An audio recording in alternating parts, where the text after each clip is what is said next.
Thomas Rudigoz, le député Renaissance de la première circonscription du Rhône, est notre invité ce soir sur BFM Lyon. Bonsoir Thomas Rudigoz, merci d'être avec nous sur BFM Lyon. Le mouvement se durcit depuis ce matin. On l'a vu à Lyon, raffinerie de Feyzin bloquée, des transports très perturbés, des lycées et des facs bloqués dans la métropole. Une manifestation record aujourd'hui à Lyon, entre 25 000 et 50 000 personnes dans les rues, des grèves reconductibles. Il n'est pas temps, Thomas Rudigoz, pour vous d'entendre enfin cette colère qui vient de la rue?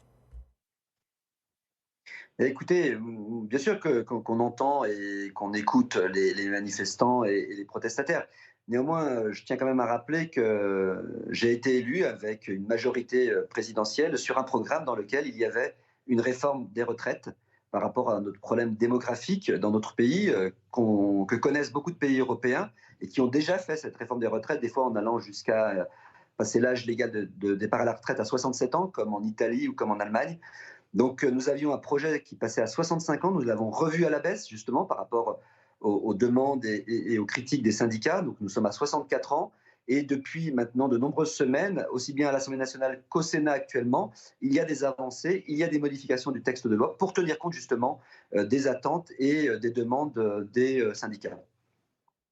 Les syndicats qui ne demandent pas des modifications, vous le savez, ils demandent le retrait pur et simple de cette réforme. Ça veut dire que vous ne céderez pas?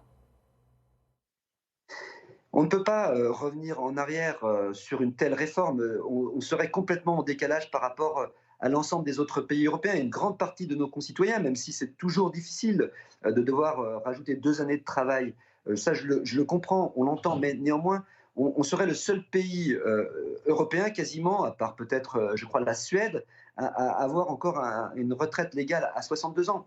L'ensemble des pays qui sont autour de nous, l'Espagne c'est 65 ans, le Portugal à peu près pareil, je vous disais l'Italie, l'Allemagne, 67 ans.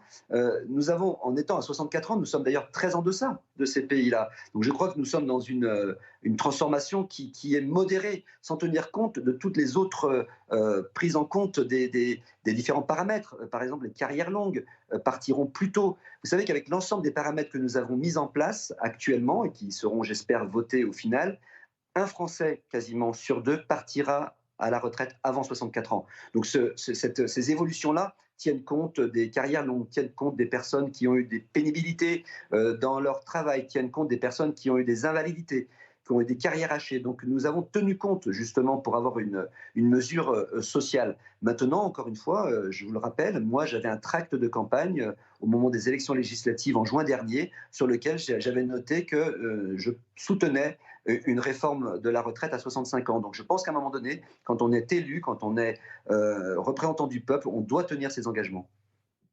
Vous parlez de justice avec cette réforme. Pourtant, les syndicats, les Français, eux, disent que cette réforme est injuste. Est-ce que c'est de la détermination de votre part ou de l'entêtement?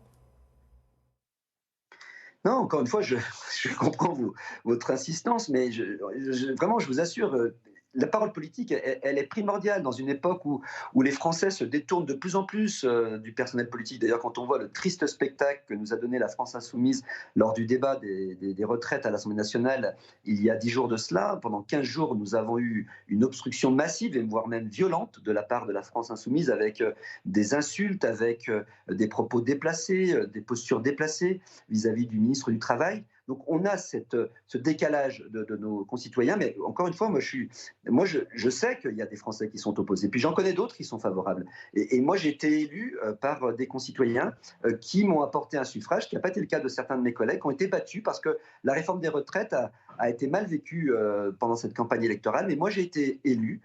Et dans mon programme de campagne, comme celui d'Emmanuel Macron, nous avions un passage de la retraite, voire même à 65 ans. Donc je trouve que c'est très bien que nous soyons revenus en arrière. Maintenant, ça fait plusieurs semaines, plusieurs mois que nous expliquons que par un effet de démographie et par, à un moment donné, un endettement de notre système de retraite qui sera de plusieurs milliards d'euros d'ici quelques années, nous devons réformer cet âge légal pour sauver notre système par répartition. Parce que Justement, Thomas Rudigoz, vous expliquez, vous faites de la pédagogie depuis des semaines maintenant, et pourtant, les Français, les Lyonnais, on le voit, n'arrivent pas à comprendre l'intérêt de cette réforme. Vous allez, vous, régulièrement, au contact des Lyonnais de votre circonscription. Que vous disent-ils quand vous les rencontrez? Bien, c'est partagé. Il y a des Lyonnais et des Lyonnaises qui me disent que monsieur le député, on ne comprend pas, on n'est pas d'accord avec vous, on souhaiterait que vous ne la votiez pas. Et je leur dis, en toute honnêteté, je leur dis, je vais la voter avec les évolutions que nous souhaitons. Moi, j'étais favorable justement à tenir compte de l'index senior pour un plus grand nombre d'entreprises. Je l'ai défendu, cet index senior. Malheureusement, il n'a pas été voté à l'Assemblée nationale, mais il l'a été au Sénat. Après, il y a d'autres Lyonnaises et Lyonnais qui me disent il faut pas renoncer. Je suis derrière vous, vous devez mener à bien cette réforme. Donc, je pense que le pays est très partagé, mais ce qui est normal sur une telle réforme. Je comprends tout à fait, je comprends les manifestants. Et c'est pas pour faire suer nos concitoyens qu'on fait ça, c'est pas pour, j'ai envie de dire un terme un peu trivial, les emmerder. C'est vraiment pour sauver ce système de retraite par répartition, qui autrement ira dans le mur dans quelques années. On l'a vu aujourd'hui, Thomas Rudigos, dans la manifestation lyonnaise, il y a eu de nombreux débordements, de nombreuses vitrines cassées, des feux de poubelle, il y a eu des affrontements avec les forces de l'ordre, des jets de projectiles. Ils ont dû répliquer avec des tirs de gaz lacrymogène, le canon à eau. Vous n'avez pas peur que le mouvement se radicalise? C'est déplorable. C'est déplorable. Heureusement, ça n'a pas eu lieu partout en France. Il y a des manifestations qui se passent très bien. C'est déplorable parce que ça abîme le mouvement social. Et moi, je tiens à saluer la majorité des manifestants qui le font de façon pacifiste. Malheureusement, comme on l'a vu déjà par le passé, il y a maintenant de plus en plus sur ce type de manifestation ce qu'on appelle l'ultra-gauche et l'ultra-droite, des fois, qui s'allient à l'ultra-gauche avec les Black Blocs et qui sont là pour casser, qui sont là pour vandaliser, qui sont là pour se confronter aux forces de l'ordre. Et d'ailleurs, je tiens à saluer les forces de l'ordre qui mènent un travail difficile dans ces conditions-là, et ceux qui ont été blessés, puisqu'il y a eu plusieurs blessés parmi les forces de l'ordre cet après-midi. Maintenant, j'espère que les choses, même si je comprends que certains de nos concitoyens vont continuer à manifester, j'espère que ces manifestations se passeront dans de bonnes conditions. Tout comme j'en appelle à ceux qui veulent rester en grève pendant de nombreuses journées. Le droit de grève est fondamental et constitutionnel, mais attention à ne pas mettre en difficulté notre pays. Nous sommes déjà dans une situation économique difficile avec une inflation importante. Je ne pense pas que ce serait une bonne solution et un bon service à rendre à nos concitoyens de rentrer dans un blocage long comme certains syndicalistes le souhaiteraient.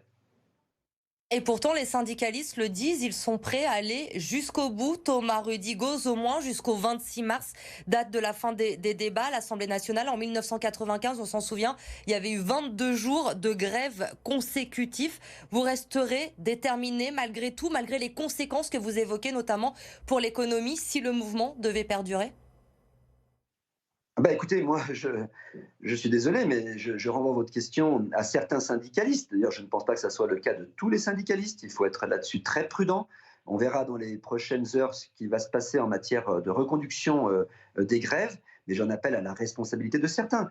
D'ailleurs, une partie de ceux qui souhaitent bloquer le pays sont ceux qui sont le moins concernés par cette réforme des retraites, parce qu'ils sont sous un régime spécial des retraites que nous avons réformé, que nous allons réformer, j'espère, les retraites à régime spéciaux, mais pour ceux qui sont actuellement employés avec ce régime-là, ils ne seront pas touchés par la réforme, c'est ce qu'on appelle la clause du grand-père.